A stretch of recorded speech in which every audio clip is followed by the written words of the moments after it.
당신의 잃어버린 영광을 찾아드립니다. 성범죄 피해자 전문 한진아 변호사입니다.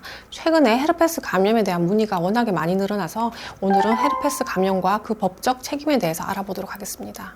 우리 피해자분들 중에 남자친구와 사귀면서 성관계를 한 후 생식기 쪽에 수포가 생겨서 산부인과에 가보니 헤르페스 2형 진단을 받았다고 하시면서 저를 찾아오신 분이 있었습니다. 그런데 피해자께서는 이전에 헤르페스 감염이 된 적이 없었고 남자친구를 만나는 동안 다른 사람을 만나 성관계를 한 적도 없었으며 분명히 남자친구로부터 헤르페스에 감염되었다고 말씀을 하셨는데요. 이러한 경우 법적 조치를 떠나서 헤르페스에 감염이 되면 너무 속상한 것이 완치 자체가 불가능하다는 것입니다. 그리고 내가 피해자 입장에서 감염이 되었지만 감염 후에는 내가 가해자가 될 수 있기 때문에 다른 이성과 사귀게 되는 경우 감염 사실을 미리 말해야 한다는 것인데요.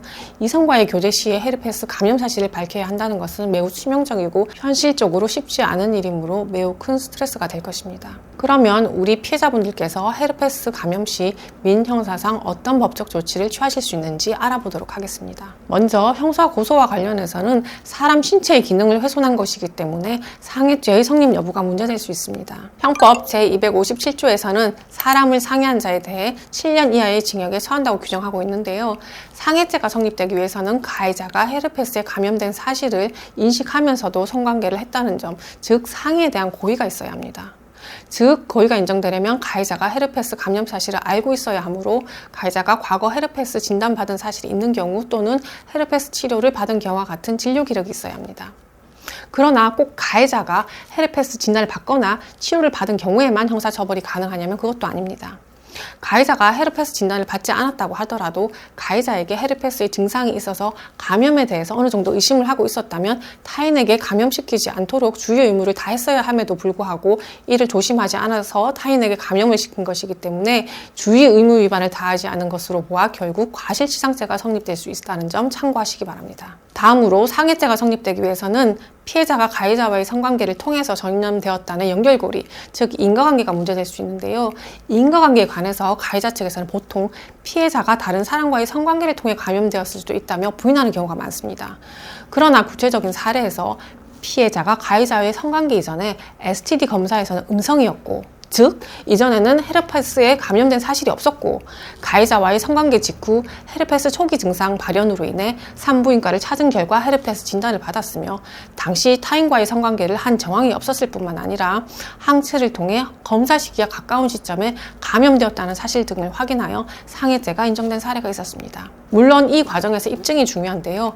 피해자께서 감염 사실을 알고서 가해자에게 문제를 제기할 때 가해자가 과거 감염 사실이나 치료 전력을 순순히 인정하는 경우가 있고 이에 더 나아가 병원비나 위자료 차원의 금원을 지급하기도 합니다. 이 경우 피해자께서 가해자에게 과거 병원 진료 기록을 요구하거나 함께 검사를 하는 경우 유의미한 자료가 될 수 있으니 참고하시기 바랍니다. 그런데 가해자가 병원 진료 기록을 임의로 보여주지 않을 경우 수사기관이 수사 과정에서 확인할 수 있는 방법도 있으니 이 점 참고하시기 바랍니다. 사건을 진행하다 보면 당사자 간의 사과와 합의를 통해 사건이 진행되는 경우도 많으니 협의를 시도해 보는 것도 하나의 방법이 될 것입니다. 그리고 형사 고소와 별도로 민사 손해배상 청구 소송도 가능한데요.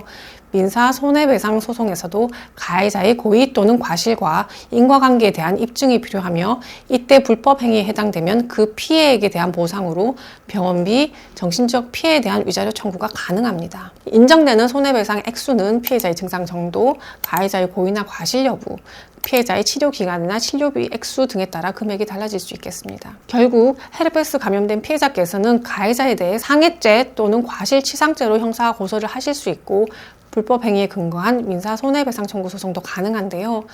헤르페스 감염에 대한 법적 조치는 입증의 부담이 있고 가해자와 헤어진 이후에는 자백을 받는 것이 쉽지 않으므로 법률적으로 혼자서 사건을 진행하기가 어려운 부분들이 많습니다. 그러므로 이와 관련하여 도움이 필요하시면 상담 전화로 문의하세요. 저는 우리 피해자분들 홀로 외로운 길 가지 않도록 함께 하겠습니다. 다음 영상에서 또 뵙겠습니다.